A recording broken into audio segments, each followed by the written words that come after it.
Your Honor, the defense will call our alibi witness, Robert Saunders, to the stand. All right. Eyewitness to the events that did not occur. It's good, what name? You just call that guy. Yes, sir. That's all that.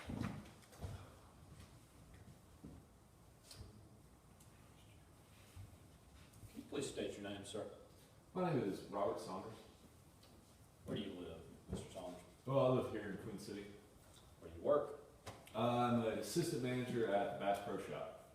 How do you know Josh Wallace? I've known him for a while. I've known him since high school. Why are you here today, Mr. Saunders? Well, I'm here because you sent me that letter saying if I didn't show up, I was going to end up in jail. And I gave a statement a few months ago in regards to Josh, and it seems like that has come back to haunt me. Just want to be clear, Mr. Saunders. Who asked you to be here? Y'all did. Y'all sent me that letter? You talking about the subpoena we sent you, Mr. Saunders? Yeah, I think it's the subpoena. Whatever that letter said that I was going to be in jail if I didn't show up. If you weren't subpoenaed, would you be here today, Mr. Saunders? Likely not. I'm getting a lot of flack from Bass Pro Shop for missing out on work.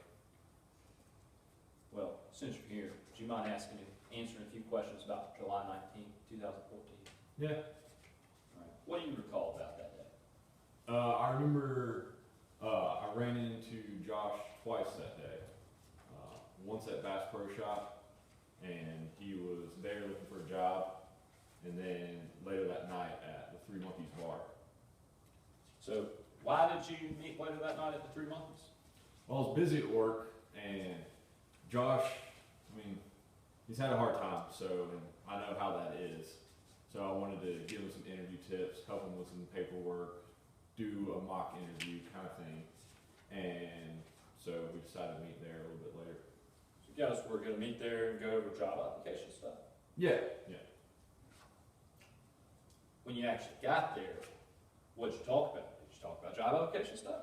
Well, we did for a little bit, but we ended up just talking about life, his German Shepherds, and just family stuff. Girlfriend Megan. All right. How long would you say you were at the Three Monkeys that night? We got there about 11. I got off work around 9. Takes a while to close up. Got there about 11, and then I left around 2. All right. What time does the bar close? It closes around 2. All right. How do you know that? I just do. By the time I was leaving, the bartender was already calling for last call and stuff. Where was Josh Wallace when you left? Oh, he was still at the bar. I was asking, I asked him if he wanted to ride, but he didn't take me up on it. Why didn't he take you up on it? Oh, he says he walks everywhere. So. All right. Now, Mr. Saunders, you're aware Megan Eigenrod is in the courtroom today. How do you know her? Well, I knew her through Josh. I know her through Josh. All three of us used to hang out, Josh, Megan, and I. You know a man named Chad Stones? Yeah, I do. What do you know about Chad Stones? I know. Objection, Your Honor. We'd like to renew our objection from earlier. This is going to its third-party guilt, even though there's only perhaps a motivation, but there's no evidence connecting him to the actual crime. Any response?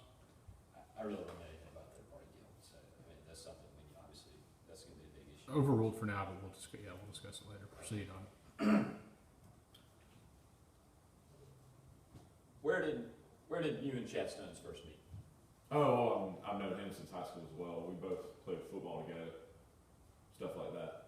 How would you describe him? He's kind of a aggressive guy. Drinks a lot. I think he got fired from his construction job for drinking. So. Objection, speculation. Sustained. Motion to strike. Yes. You say he's aggressive. What makes you say that? Well, this one time I was hanging out with Megan and Josh, and Chad came over, and Megan and Chad got in this big argument, and they're just arguing, and then Chad just decked Megan. Before today, when would you say the last time you saw Josh was? Well, before today, the last time I saw him was at Three Monkeys Bar. Any further questions, John? Cross? Yes, Your Honor. You've known Josh since high school, correct? I have. You've known him for 20 years? Yeah, about that. You don't want to testify here today.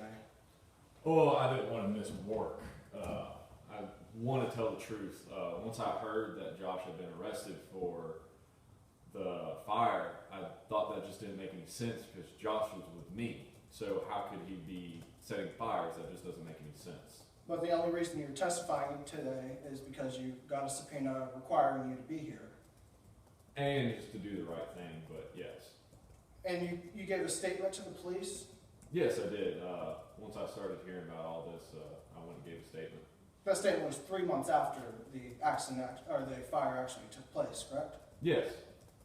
Even though, you don't know where Josh went after he left the Three Monkeys, do you? No, I don't know where in particular he went, but I know it was around 2 when I left there. No further questions. Okay. Redirect? Briefly, Your Honor. Mr. Saunders, why did you wait 3 months to come forward to the police? Well, I just didn't really want to get involved in all this, but my conscience kind of started getting to me, and it just didn't seem right, so I came forward. What do you mean it didn't seem right? Well, like I was telling the other attorney that was just talking to me, Josh was with me, so how could he been at this other place doing what they're accusing him of? So it's just the right thing to do. And look where it's got me, and now I'm missing work, but it's the right thing. So why did you eventually come forward? Just because it's the right thing. No further questions. Witness may step down. Does the defense have any other witnesses it wishes to call?